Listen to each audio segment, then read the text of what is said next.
मित्रांनो, दौंड नगर परिषद विकास करताना दिसत नाही, परंतु घरपट्टी असेल, पाणीपट्टी असेल, तो कर गोळा करण्यासाठी धावताना दिसते. आणि ती धावत असताना अशी धावते, की जर कर नाही भरला तर तुमच्यावर कारवाई होईल. कर नाही तुम्ही जर पाणीपट्टी नाही भरली तर तुमचं कनेक्शन तोडलं जाईल. पण मित्रांनो, तशा प्रकारची सुविधा दौंड नगर परिषद देते का? नगरसेवक आपल्या प्रभागामध्ये लक्ष देतोय का? हे देखील तपासणं गरजेचं आहे.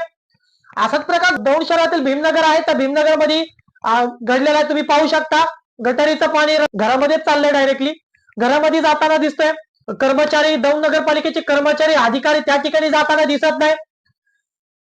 कारण का जाताना दिसत नाही, की सर्वच एका माळीचे मणी आहेत.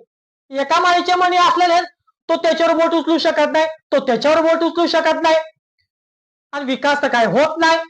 भीमनगर मधील काही लोक असतील त्यांच्याकडे लक्ष द्या.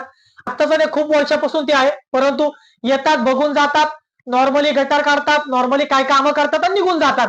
पण काय नाही, एका माळीच्या मनेत दौंड नगरपालिकेमध्ये असेल किंवा दौंड शहरामध्ये मलिदा गँग जास्त प्रमाणात दिसतोय. ही मलिदा गँग जोपर्यंत जात नाही, बाजूला होत नाही, तोपर्यंत दौंड शहराचा विकास होणार नाही.